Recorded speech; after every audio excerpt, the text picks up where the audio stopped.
Welcome to AmberEnergy, the podcast. Each episode, we talk about what it takes to be the best entrepreneur you can be and how to take your business or your client's business to the next level when it comes to graphic design, branding, and so much more. Let's get started.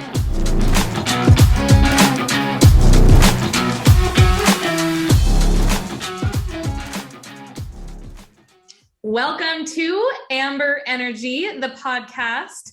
Today's episode is a special episode because we have a third guest with us. It's not just myself, Rachel Sedgwick, and our CEO, creative director of Amber Design, Amber Jacobs.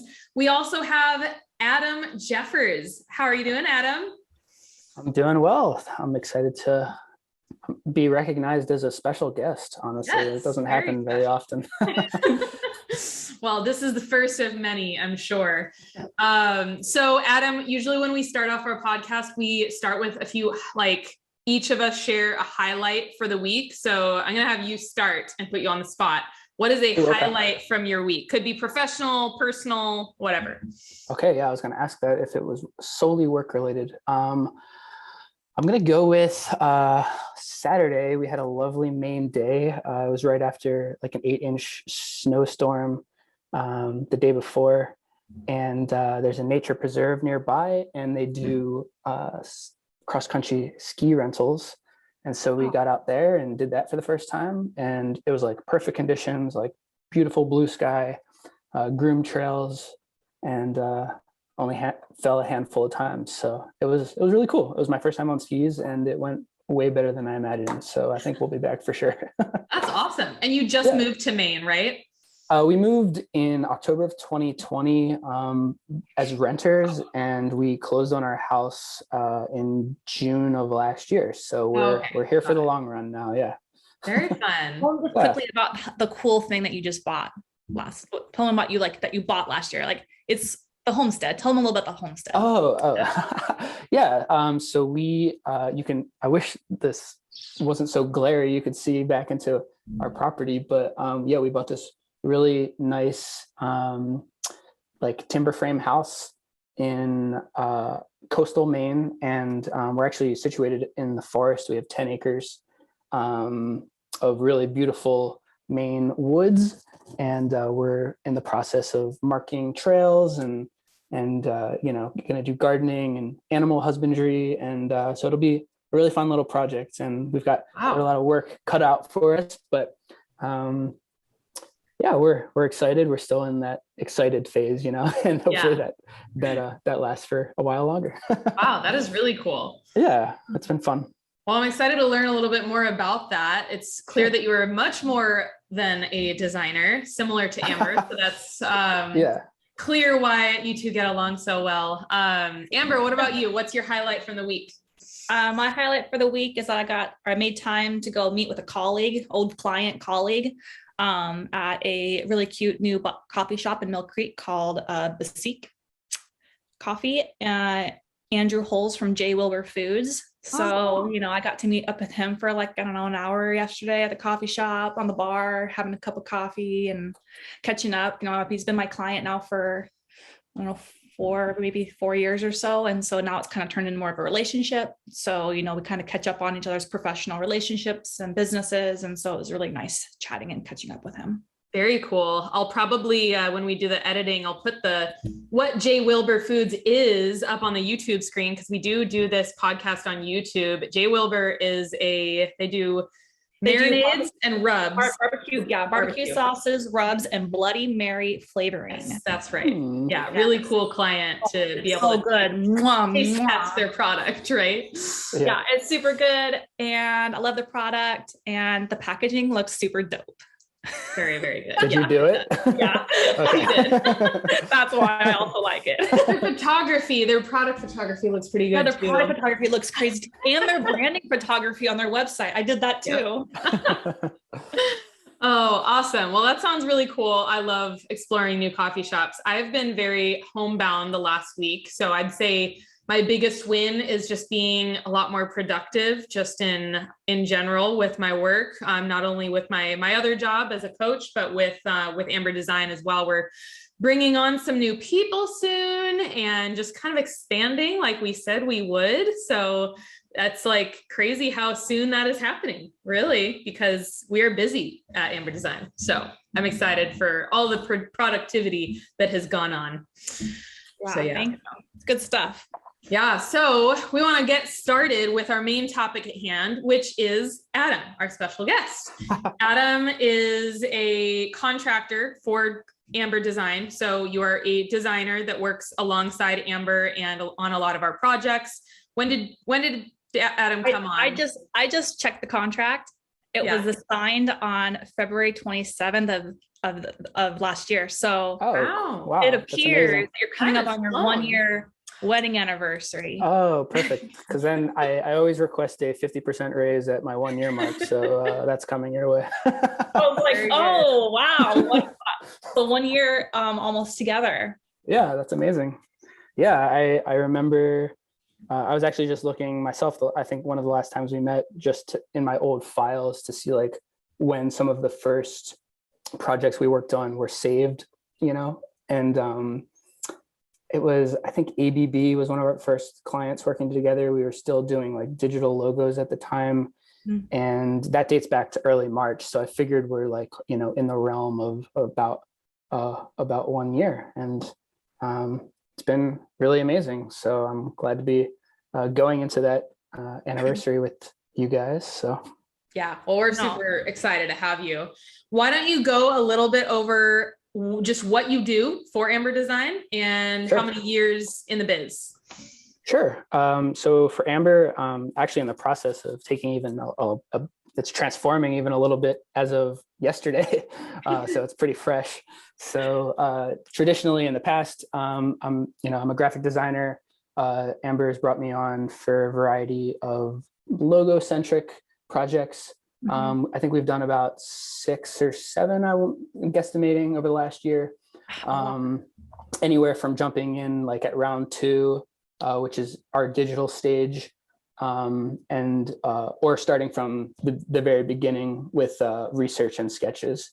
Mm-hmm. And then as of yesterday, Amber obviously has quite a lot going on, and we have high hopes for 2022 in terms of more business coming in. So she needs help in the project management realm, which is something I've sort of been wanting to get into anyway, and is sort of a natural progression for some designers a little bit, midway towards later in their career. Not that I'm at that point, but, it's something I've thought about. And so she has an opportunity for me to sort of jump in and get my toes wet in project management. And we're going to start this month and see how it goes. And so, yeah, I'll be seeing quite a lot more of her and you guys. So I'm excited about that, and excited to mix it up into some work that I've been wanting to get into anyway. Yeah, we're super excited to have you doing that, because the whole point behind having more project management help with Amber Design is so that Amber, because right now Amber is doing much of that on the client side. And while she is very good at it, it doesn't give her a lot of time to do a lot of the other things that she's so good at, like designing, but also biz dev and networking, speaking, stuff like that, all of the things. Plus raising a family at the same time. So. Oh yeah, that, she has a toddler and a newborn pretty much, probably like under her right now. I don't know. Yeah. So I think it'll work. I think it'll work well for both of us. 1, and me getting a taste of something new, and 2, for taking some things off her plate that she doesn't necessarily need to be devoting time to. So yeah, I'm excited for that. And I think tell me a little bit about your background and your story. Like, why did you want to become a designer? Oh man. Well, back in 1989, I was thinking about it earlier, because I knew you were going to ask, and I always sort of go back to this this really funny story, to me anyway, of, I think I was in middle school at the time. It was probably about 8th grade, and they were doing this countywide competition for like anti-cigarette smoking posters. And I remember like having this really good idea of like the 3 little pigs in their living room, and the big bad wolf, his head is on the wall mounted like a trophy, and he has a cigarette in his mouth.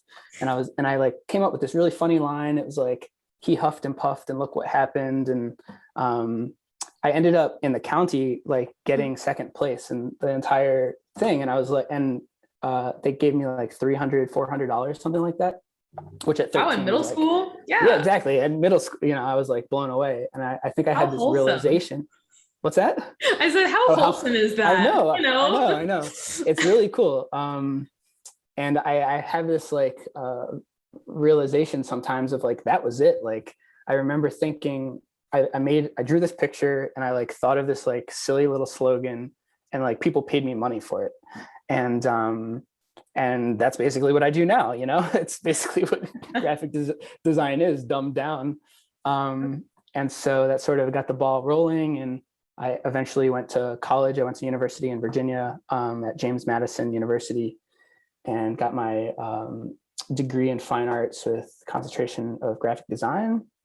And I don't know how detailed you want me to be. I mean, no, but that's interesting. That's pretty, yeah. That's all pretty good. Yeah. Yeah. Middle school, you were like, yes, I'm going to be a graphic designer.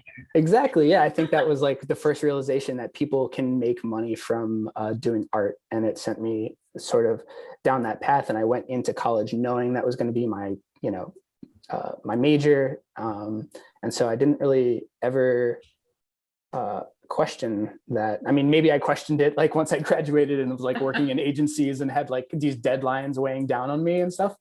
And maybe I was like, oh, maybe this was a stupid decision, but ultimately I like that story a lot. And yeah, like I said, it sort of set up for where I am, you know, what was I, 13? So 20 years later. It's pretty amazing. Yeah, that is pretty amazing.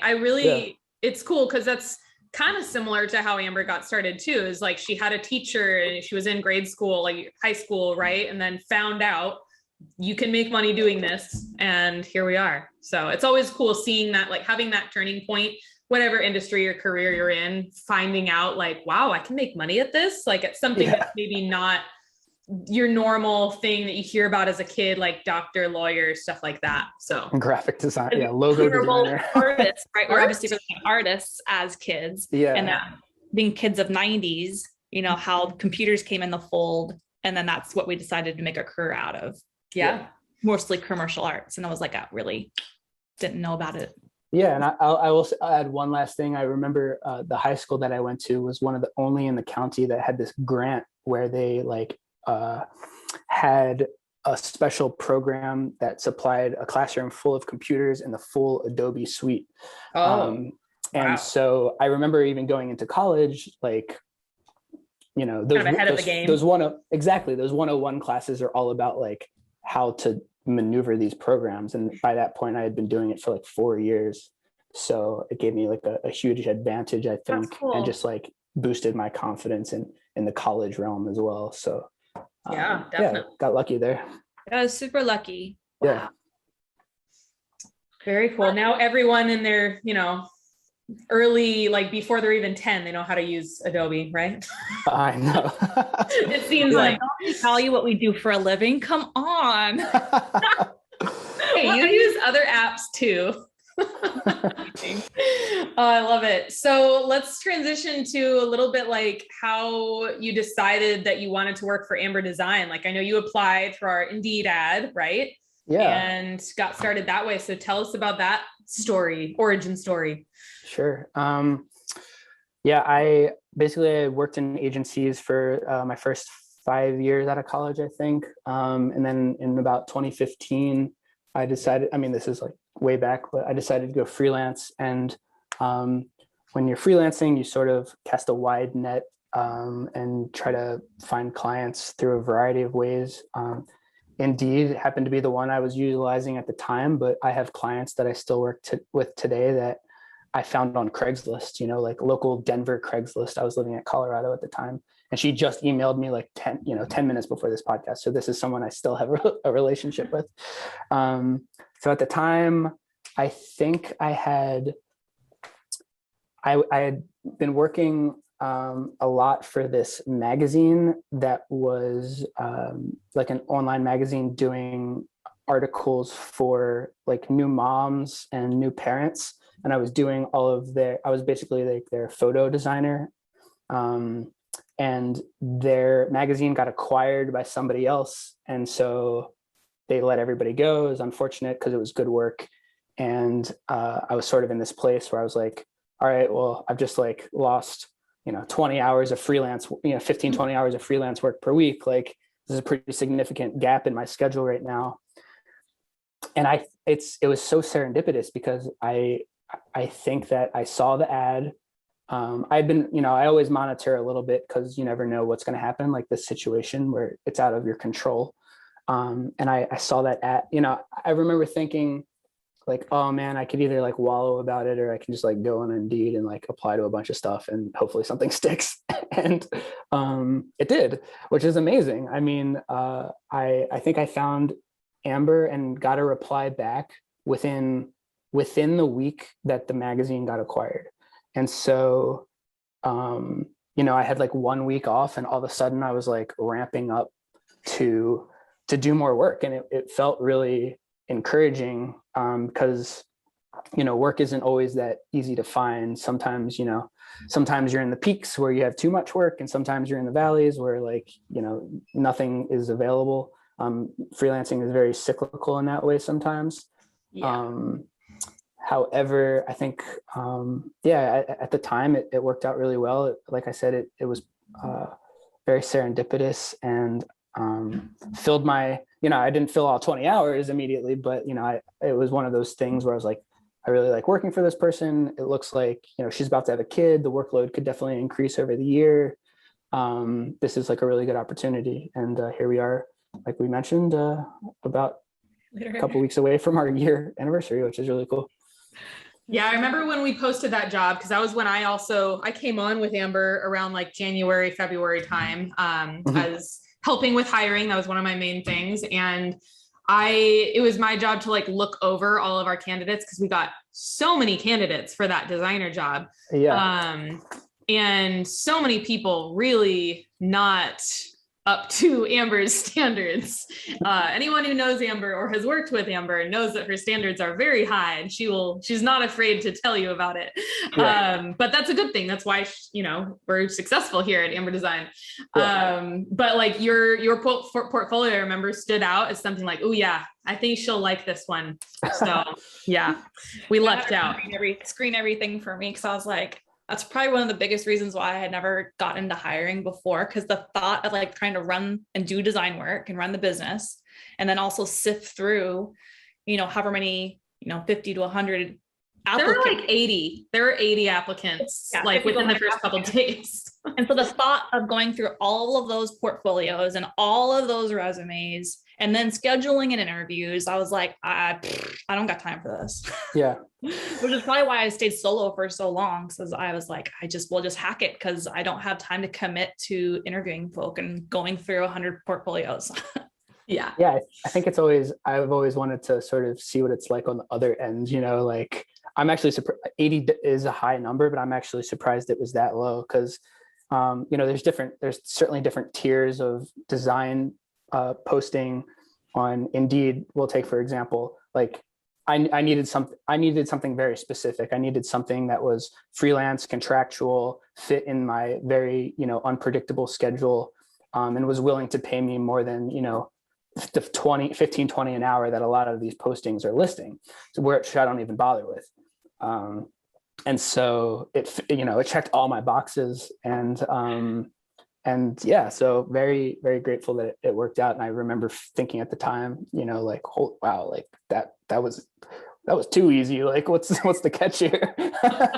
Well, I think it's like, you talk about how you were looking something that checked all of your specific boxes. We were looking for the same thing. And when you're a smaller, like boutique agency, like Amber Design is, it's like, we had a couple things that were deal breakers. Like obviously we couldn't pay too high, like senior designers, but we also wanted someone good enough with good enough experience like yourself, that would be able to like catch on really quickly, work well with us, but also like knew the right systems. Like one big thing we ran into is like not enough people knew what's the app you use, Envision and Sketch, right? Oh, yeah. Envision and Sketch. That's not what. That's more for web designer. Yeah, that's web design. But yeah, same kind of thing. It's like you want to be able to be on the same page on a lot of stuff like that. Well, and like to me, it's a culture fit. Like do I want to pick up the phone and talk to this person? And if the answer is no, then I don't want to work with them.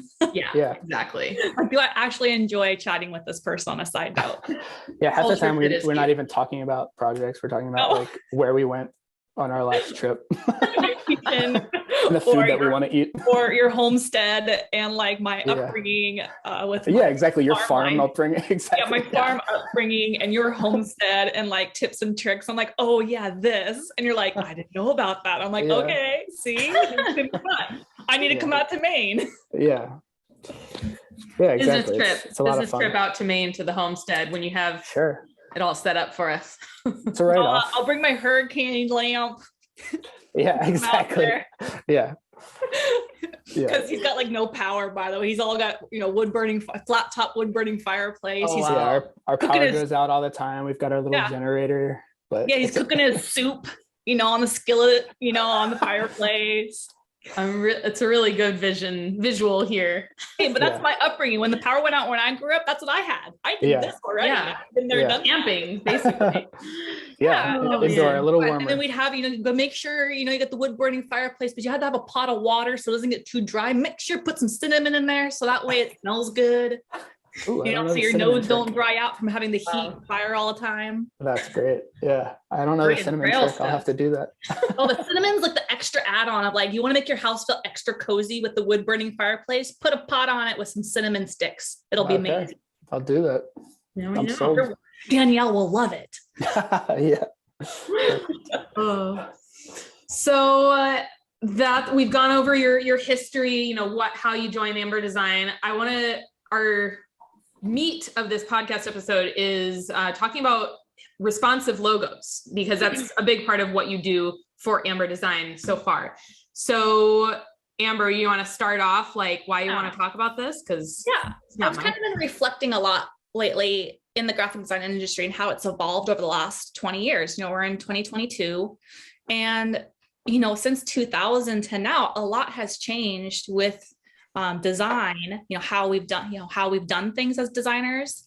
And then from going from kind of like old school, HTML websites, table websites with images as rollovers to responsive website design. But then we also in graphic design and logo design, we've gone from, having a need for it at like more of a storefront situation to then this online presence and the usability of how the logos are used now versus what they were used and how they were used 20, 40, 50 years ago have evolved and changed too.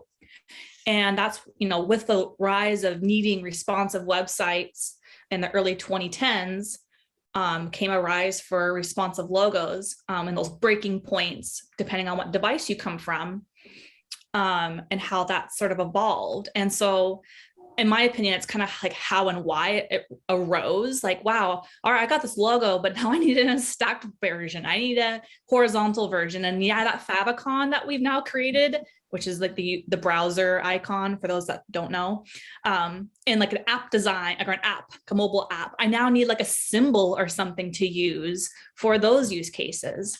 And so that's, in my opinion, as reflecting as a designer, perhaps that's where I'm seeing it kind of rising from. Do you have any more thoughts on that? Yeah, like you said, I think it's interesting that the application of where things are used has changed so significantly. And, you need to sort of adapt your logo where it's still recognizable by your audience. It needs to be similar enough, but it can't be illegible, And so the same logo that you're going to be using on a billboard is obviously not the same logo that you're going to be using, on a favicon or an Apple Watch or whatever other very tiny screen somebody might be looking at. Precisely. And so, you and I were talking about this a little bit yesterday, and there's obviously like tons of case studies of these big major corporations simplifying their logos. And it's amazing what you can get away with familiarity and shape and color at such a small and simplified logo version.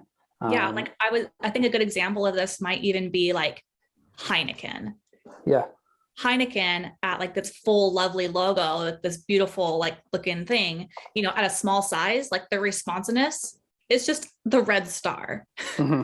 Yeah. And that's become like their symbol, because it's like, how do you take this very illustrative, big illustrated logo and, you know, bring it down to, you know, something that they can use in a favicon. I think another great example is the Walt Disney logo with the castle, right? The big castle is the big lovely that they use at full size, but as they get smaller and smaller, they only use the D. Yeah. Yeah, it's a really cool exercise to see like what these major corporations have decided are the integral parts of their logo. One of the cool ones that yeah, exactly. One of the cool ones that I saw was Heinz. So you have, you know, Heinz ketchup. Oh yeah. And at their tiniest version, they remove all text.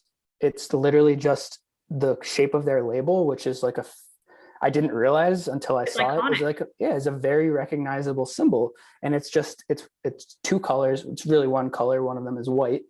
And it's just that little symbol. And I'm like, wow, yeah, that's a Heinz bottle. And it's literally just like a little stroke, you know? It's amazing. I think it's pretty cool to kind of see how, you know, companies that are pretty old companies, you know, like Guinness, like Heineken, like Kodak Film, right?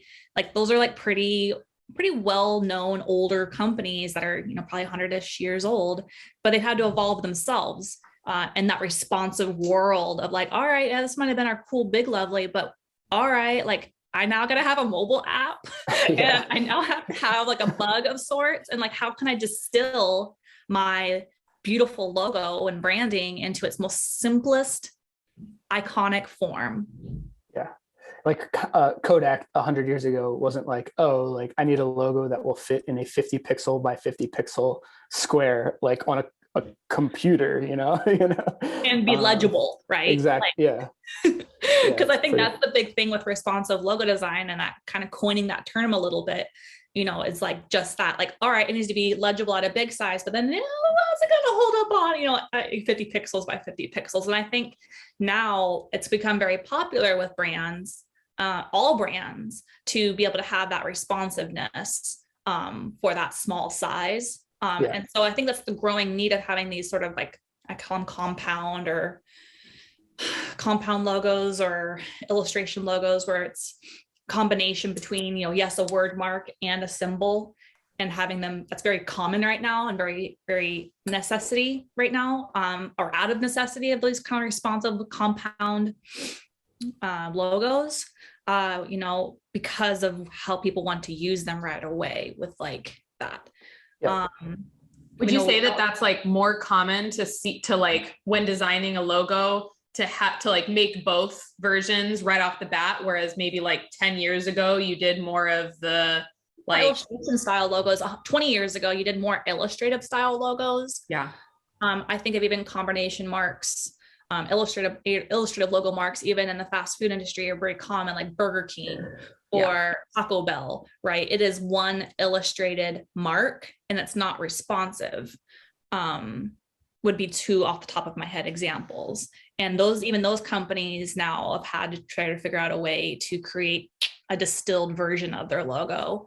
Like, okay, we have this illustrated lovely that we love, or we thought we loved, and now it's not usable in these other use cases with the times. And so they've had to also evolve their logo and branding with the times.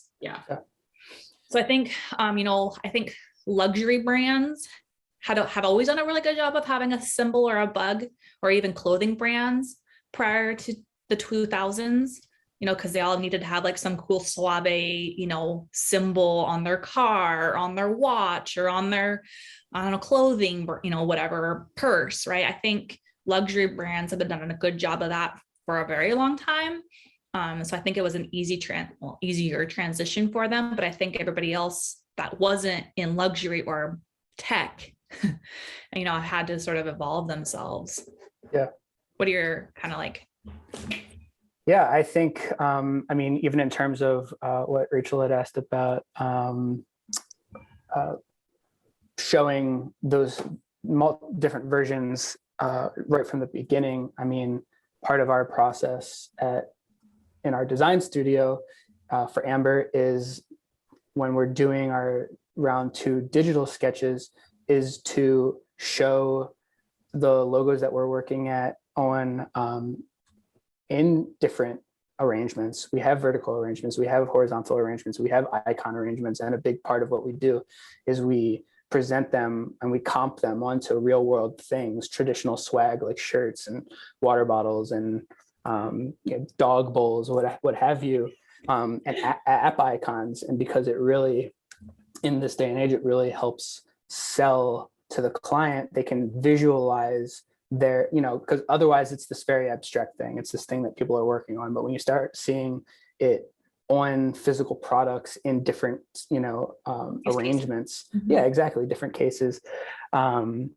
it really helps them take that jump to like, oh wow, like this is a thing that exists in the world and exists in all of these different responsive ways, and it'll be successful in those ways. Exactly, yeah, it's a big almost helps sell the client on like, oh, it does need to be super simple because it needs to hold up. I want a mobile app someday, and it needs to hold up on a mobile size. Yeah. Or if they want to put it on like merch and swag, like that's a big part of your guys' design process, is like showing what the logo would look like on a backpack or a pen or a whiskey glass or something like that.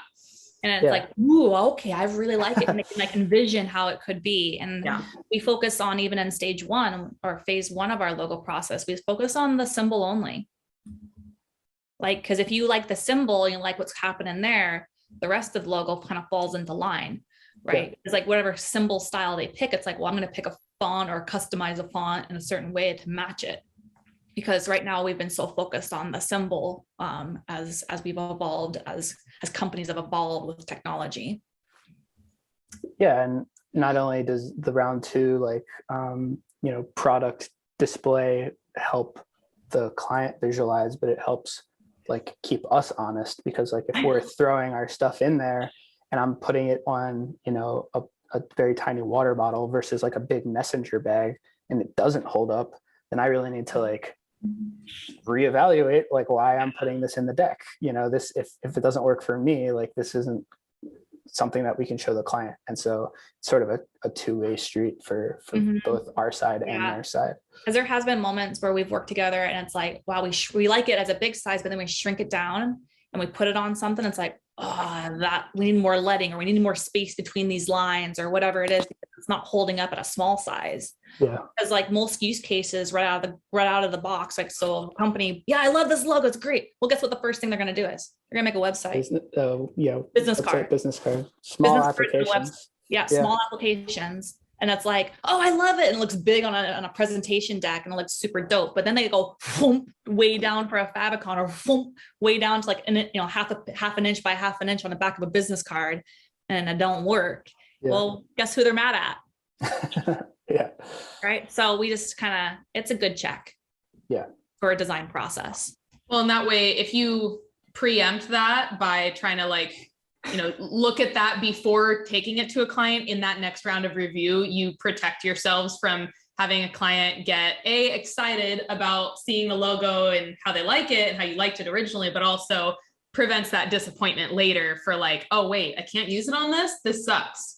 Yeah. So, or I need a different version of it, right? So that comes down to version issues. Yeah, I feel like you guys preempt a lot of those possible disappointments in your process by giving them options, but also trying out a lot of stuff on your own before presenting it. Well, I think it's also a little bit of data proof point as well. Like, it helps us in negotiating, like when a client really wants a really like intricate, whatever logo. And it's like, it's almost like a proof point even for us to walk the client back on like, when they want to get crazy with all these extra bits and make the logo do all this crazy work for it, which is not what a logo is supposed to do. A logo, and this kind of maybe segues into the next bit of like what a logo is really for. Like a Nike logo, the swoosh, does not have sports, shoes and clothing, nor does the Apple, right? For Apple, like the Apple symbol doesn't have computers in it, and it's conceptual, right? And I think oftentimes people get confused with what the logo is supposed to do. Literal versus conceptual. Mm-hmm. Yeah. Yeah. And they get too married to ideas too. You know, business owners, they like treat their logos and the things that they pay big money for like their babies, right? So they might draw something up, right? That they say, if you have this kind of a client, right? They might tell you, I want this kind of thing. And can you make this into a logo? And you're like, whoa, dude, there's a lot going on there. Let's reel it back in. We had a client last year that did that to us, Adam, didn't it? Yep. Yeah, it was, I would like wish I could say the client, but I can't. shockingly bad what they wanted. They wanted all these, like, it needs to say this because this symbolizes this, and it needs to have this because it symbolizes that. And it had to have all these things in it that was like trying to do just way too much work. Yeah. That's what the branding should do. That's what the messaging should do. That's what the brand photography and messaging should say for them. It doesn't need to be in the logo. Logo is super conceptual, right? Like, you know, what's Apple? Apple's derives from, you know, Newton, right? And the gravity and a big idea. So that's their tagline is, you know, think big. Yeah. Like Newton's apple. So that's kind of what that means, right? And the Nike swoosh is, you know, motion, right? And it's motion, it's conceptual, you know, sports motion. So it's conceptual. And so it's like, no, it's just the idea, like the big mission statement of the company, you know, the thing that everybody looks up to, that is a like kind of recognizable. Yeah. Like no one really cares if your logo like is literally what you do, right? No rally cry. Like it's supposed to be a rally cry that everybody can get behind, right? And that's the point of it. Like think big. Who doesn't want to think big, right? Just do it. Well, who doesn't want to just do it? So it's not even a pigeonhole of a tagline even. Like it's a big conceptual thing that everybody can get behind, no matter creed, background, or age. Like it's just one big rallying cry. I think Harley Davidson does a good job of that too. I think theirs is like freedom riding or something like that. So it's like this one big rallying cry that a brand can push up to, that the target demographic doesn't matter. It's everybody. Yeah, absolutely. I think that's one thing that people try to like, they misconstrue like what a logo is supposed to do for them. Yeah. Live to ride, ride to live. That's exactly. That's Harley Davidson, right? So those are just a couple off the top of my head that do a really good job of like the one wholesome rally cry for their tagline. That doesn't matter what the target demographic, because the target demographic could be anybody and everybody. And that's what I think a good rally cry tagline and logo does for you.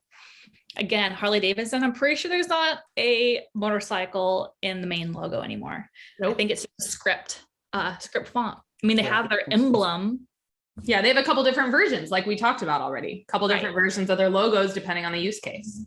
Precisely. So it's, again, I guess that's just my opinion on like responsive logos and what a tagline is probably actually supposed to do for you. Yeah. What your priorities should be for your logo. Conceptual. Oh man. Sorry, I'm not sorry. Anyway, on to our next, what do you want to segue into next, Amber? We talked about those, the favicon, and like maybe talk about websites. Well, yeah, because it kind of came around. So a real big thing that happened, right? So we're gonna tell you how old we are. So I remember when the first smartphone. I remember when I got my first iPhone, and it was graduating from college in 2008, and I got the first iPhone. Mm-hmm. And this is a time in 2008, we hadn't, our websites for many of our websites were still like built-in tables, old school HTML tables, image rollovers. Flash was sort of a thing coming into the fold. So people were learning Flash, but our websites were all done for desktop. And so then we had these smartphones that came out in 2008, and none of the websites worked on them. You had to kind of like scroll around the desktop version of the website. Yeah. Because there wasn't a mobile version of it, right? It was like a desktop version on your little itty bitty smartphone. You're like, gosh darn it. Like, I can't figure this thing out. And so in 2008 was when that happened. And so that's why you saw some tech companies or retail companies to make a native operating system application for a said phone. So the ones I can remember would probably be Facebook. Well, Facebook, started as a desktop version, but then it made a mobile version, an application, an app. There's an app for that. Well, and that's the reason why we have apps, is because in the beginning of smartphones, smart devices, we needed to have like this like bridge that was old school, desktop HTML to operating systems on devices. And so the coined term eventually come around in probably the early 2010s of responsive web design. I remember picking up my first book about it. Right here. Hold on, I'm gonna pick it out. Of course she has it. I knew she'd have it. Got a little library behind there. Yeah. Yeah, look at this thing. I bought a book on mobile web design because I didn't know anything about it because it was new. Was this book even copyrighted? Yeah, it was like, I didn't know anything about it. I was like, I don't know how to do that. I better go learn because it's going to be the new big thing, right?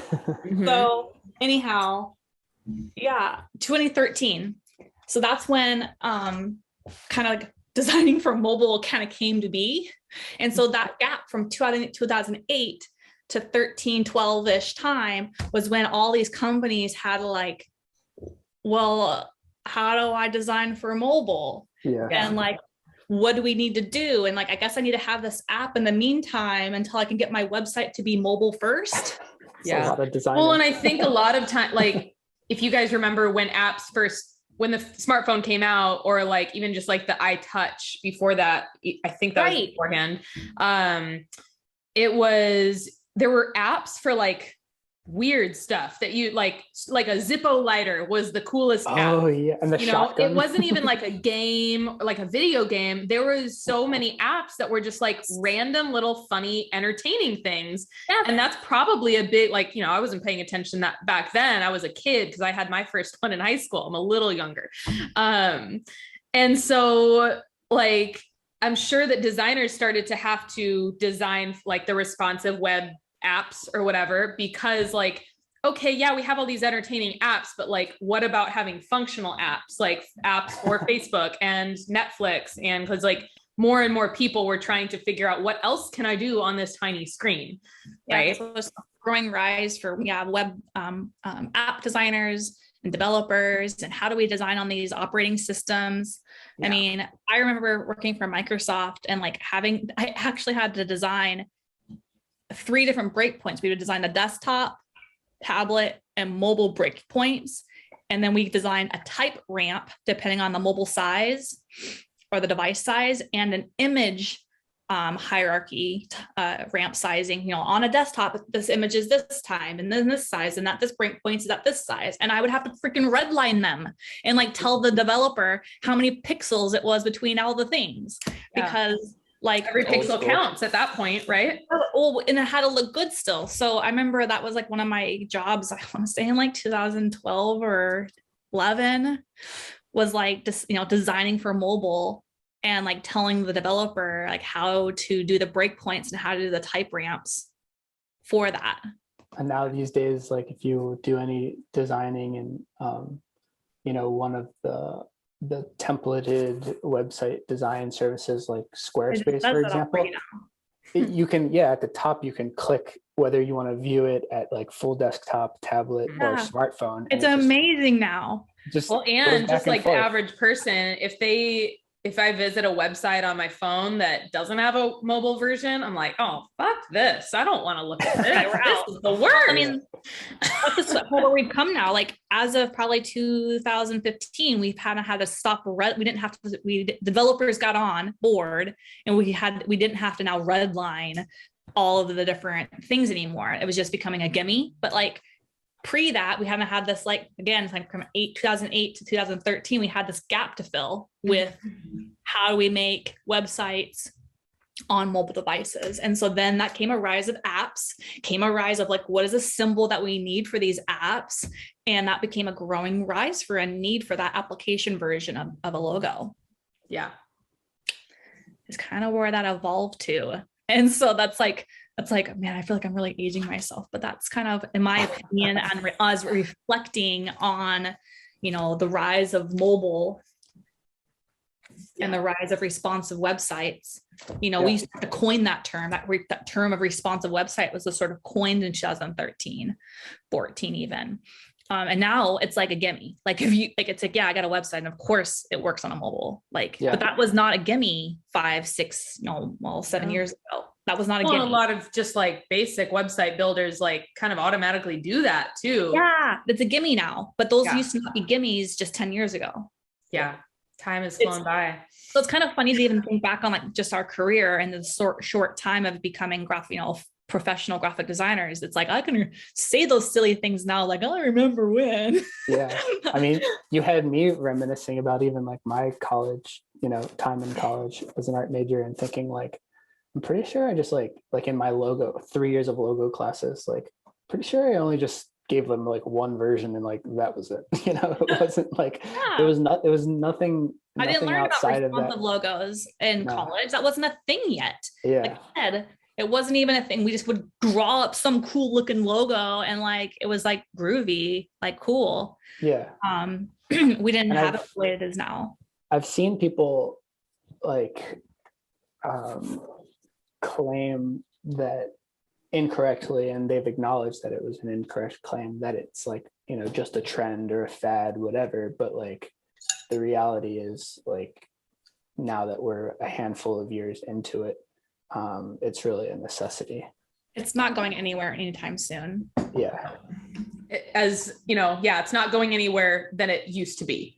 Right. It might go, we'll keep going. Yeah, keep making things like bigger and better or smaller and better. And there's all sorts of potential for things to change, like in new and exciting and better for some people. I mean, like when someone told me like 3 years ago, I need to start learning how to design for VR. Yeah. I was just going to say the next evolution, right? So then it was a smartphone. And now, we've got Oculus. And we've got all these different virtual realities, and like, how do you design for a space within an augmented reality? And how do you 3D printing? That's a thing that's like normal now. People have 3D printers in their homes. But it's like, how do you do commercial arts for that? Like branding and marketing and advertising within like a virtual space, within your home. So it's like, okay, I'm shopping at Target in my home, or am I shopping for whatever sleep number sheets in my home? Like, how can you augment that experience in a retail space at home, and how can I brand and market it, that experience? So that's gonna be your whole extra evolution of where we're gonna go next, I presume. I'm not there yet. I'm not sold on it yet, but give it time. Like Oculus, has gone public recently in the last few years, and I think that evolution is coming, whether we like it or not. I guess we better start learning some 3D design. Yeah, kind of. I mean, it's not really my jam yet, or I got to start learning a little bit more about it so I can understand, and be able to relate to, right, the marketing directors or the product managers of those types of programs and experiences that are coming down the pipe. So that way, at least I can have an intelligent conversation around that. Or be able to hire it out eventually. Well, what are those developers doing? Like, how do you have to design for it so that way the developer can have the right assets in order to create said thing in a 3D space? Yeah. So it's like, all right, well, how do we do this? And we got to learn and evolve. Just like I probably had to get a book on this, I'm gonna have to get a book on that. Yeah. And then you'll be showing it off in like 20 years. Deal. I was like, oh, I gotta get this book. I gotta learn about this. Yeah, I mean, just think about like if back before they had responsive logos or responsive websites, like if you had kind of said, no, I don't know about that. Like, I'm just gonna keep doing my thing. Like I'm good at what I do. Yeah, whatever. That'll be. I'm gonna stick to book arts, right? I choose not to evolve. I think choosing not to evolve into the next evolution is also silly. So we just got to keep going. Like, we're all pretty young in our careers. Like we got 30 more years of this stuff. And so if we've gone 20 years and this is where it's come, imagine what we're going to be in just another 20 years. And so, I mean, granted, we're going to be on the backside of our careers, and hopefully like towards retirement in the Bahamas somewhere. But I mean, like, but I'm just thinking like, what's the next 20 years going to look like? If this is how far we've come from analog to digital in just 20 years, 20 years, I mean, I can't imagine what we're going to do in another 20. I and how sometimes that's think, going to impact design. yeah. I sometimes think about like, if you looked at design students just 10 years before, like I was a design student, Right. these people were like cutting Piece of things room. by hand. Mhm. And like, I did a little bit of that anyway, but like, I bet that stuff is gone. I mean, A little bit. I'm not gonna say there's for still sure, face but up rooms because we still do book arts and like Yeah. fancy things for like high-end clients that can afford them. Like I still do them. but it's changed a lot. These But were it's people changed that a were lot. like Like we don't go setting to type, film. for So like I example. learned in college how to go to press. So I learned we had an old Heidelberg letterpress and letterpress and press in our college part of our like learning process. Yeah. And Elsie taught us how to take our designs, put them onto film. I learned how to make film, and I learned how to make film and develop it and put it on a press sheet, like a metal press sheet for C, Y, and K. And then you'd attach them to the Heidelberg and you'd like put them on the roller. I like this dance. Yeah. I mean, you had to like put it on the roller and you had to do one color at a time. Right. So then you had your press sheet with your sheets all in, and you had to put in your ink. So you pour in the ink, you put your press sheet on, and then you would do cyan, and then you would do magenta. You'd clean the press, put on magenta, clean the press, put on yellow, clean the press, put on black, and you'd run the paper back through, and you had to get it into registration. So that's why you had crop marks that you had to align for the next color. And so because we only had one press, you had to do it. You had to clean the press and do it again. We have one of those fancy places where you go to like DCG1 in like South Seattle, where they got 4 in a row. So you got C, Y, and K, and the press paper goes into all 4 all in one run.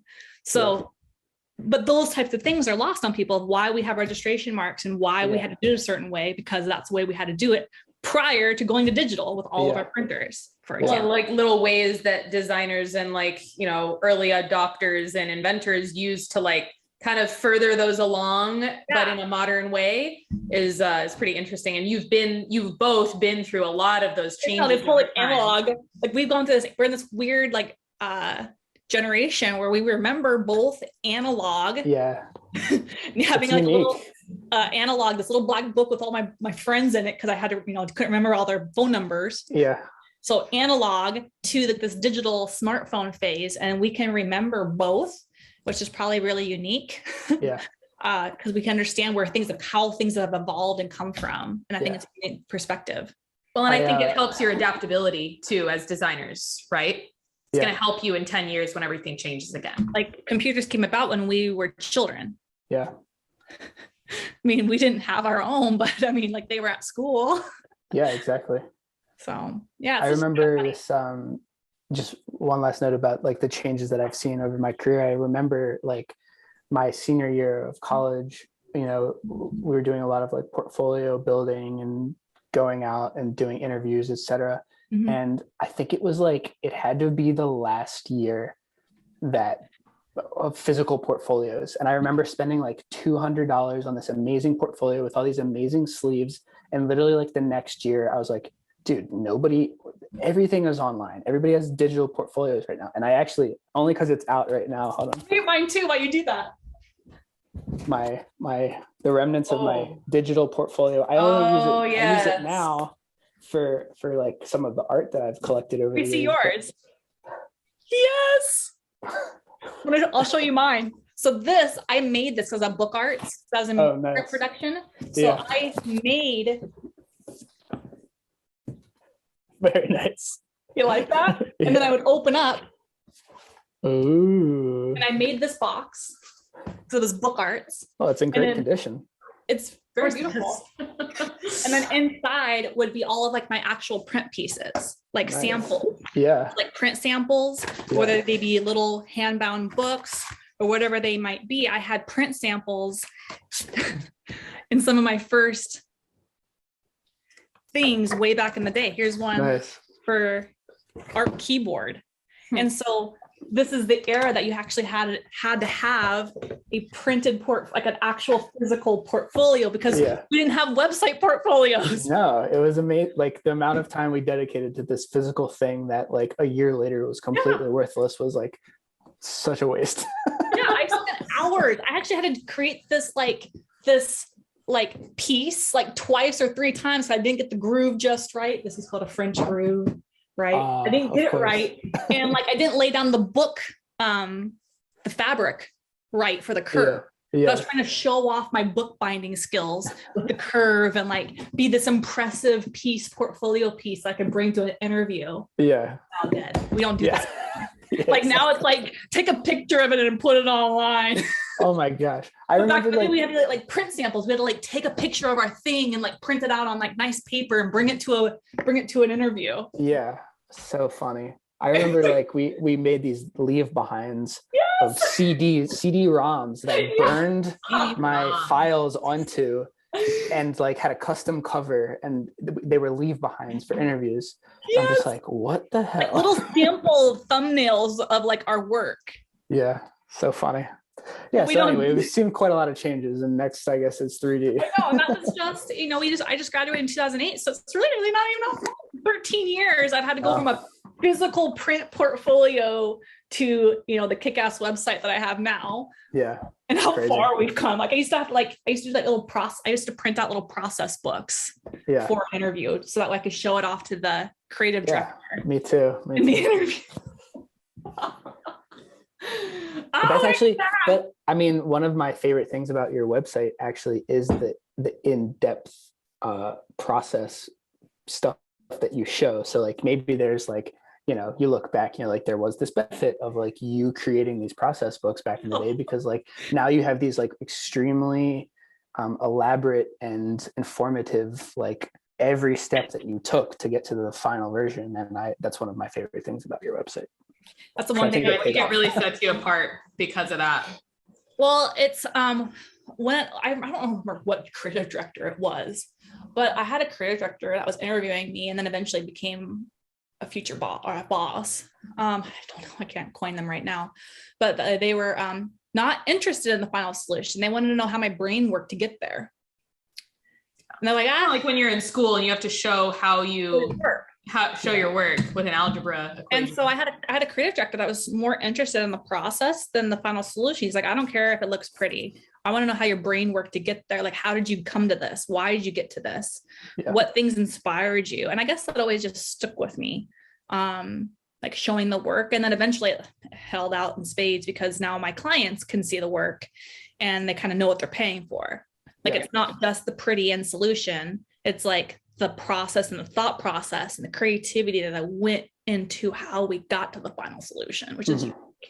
Because not everybody has the same brain. Like how we think and function is totally different, and it's amazing. So that's what's cool. It's kind of benefited me in spades throughout my career. But I remember having to have like process books, and my teacher in college Kent Smith was all about the process books. Yeah. He would ding us in school if we didn't have a good process book for our work. There you go, Kent. There's your shout out. Yeah. Thanks, Elsie. Thanks, Kent. Cool. So, lots of nostalgic old design. I know, we're having a moment over here. I love it. I have to show up to my next interview with like my like, because I never get to pull it out of the closet, right? Yeah, you really should. Show up to my next interview and be like. Definitely. Maybe I should have put it in a shadow box. Yeah. Perfect. I love it. What is that thing up there? And the kids will be like, well, let me tell you. What is that thing up there, Mom? An old relic. Well, you see, back in the day before computers.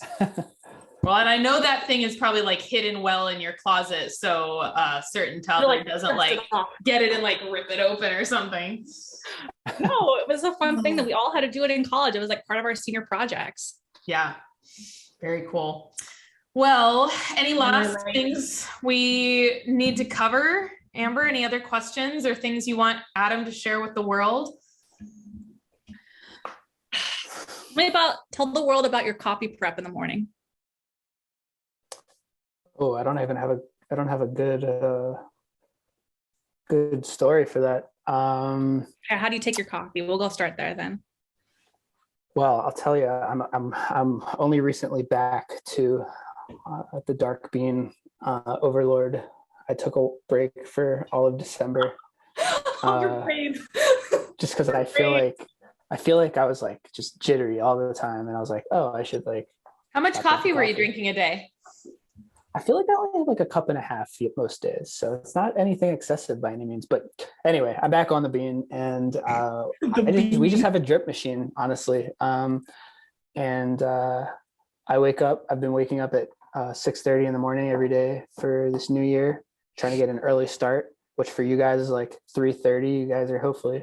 Well, I'm in anyway, Texas. Amber. Yeah. So I'm Central Standard. Washington. So you're a little bit yeah. So 3 hours pretty in. early. It's fair. I'll start the drip, and if I had the foresight, I would load it up the night before and have it waiting for me. But that hasn't really clicked yet. So Also, you just have like a typical coffee maker, like the just like a normal one. I think Rachel's on espresso, and I think I'm on the pour over. Yeah, Nice. I do an espresso every morning. I usually like wait a couple hours after I wake up because it's more effective that way to delay your caffeine intake, and I don't get those jitters. Yeah. So I usually wait a little bit. And She doesn't have 2 kids. She doesn't have 2 kids. well, it's scientifically proven for all people, even okay. kids, that delaying caffeine intake makes it more effective. Interesting. And helps your brain and body wake up naturally how it's supposed to. So that's why I do it like that. Sometimes if I really want like that taste of the dark bean, I'll do like decaf espresso. First thing, but usually I just like try to drink a lot of water and wake up naturally with sunlight and stuff like that. So yeah, but I'm a slave to my espresso machine. Definitely got to have it once a day. Yeah. And little do you know, I've actually been up since like 3 a.m. my time, and then don't get my first coffee until like 6 a.m. Yeah, so really, I have had a delay without really knowing I had a delay. Yeah, True, like a very true. long one. Yeah. I win. There you go. It's terrible. I wish I didn't have to get up at 3. Yeah. One day. It's only temporary. Mom life. What they say. All right. Well, any last words? Anyone? No. Awesome. No, it's a lot of fun. Adam, Yeah. thank you so much for coming on with us. We loved talking to you. I loved hearing all of your guys' stories of the design world back in the day. You always. Yeah. So anyone listening, thank you so much for listening. I think this is our longest podcast we've done yet, but lots of really cool takeaways, interesting history of logos, websites, design in general. If you're interested in anything we talked about, go ahead and click on the link down below in our show notes, Awesome Amber Design. I'll include some other links and photos on the YouTube video of this episode, so you can look at a couple of things we're talking about and maybe know what the hell a Heidelberg press is. Make sure you like and subscribe to the podcast on wherever you listen to podcasts. And if you are interested in following along on social media, Adam, what is your handle on Instagram? Oh man, I'm so Jeffers bad. does stuff. Yeah. I have Jeffers probably like does stuff. I Yeah. love it. I think I have like 10 unread messages from Amber alone that I haven't logged in so long. Is that what it is? It's like, isn't it Jeffers does stuff? Yeah. And then Amber is at Awesome Amber Design on Instagram as well. So thank you all for listening, and we'll see you and talk to you in the next one. Cool. Thanks, guys. See ya.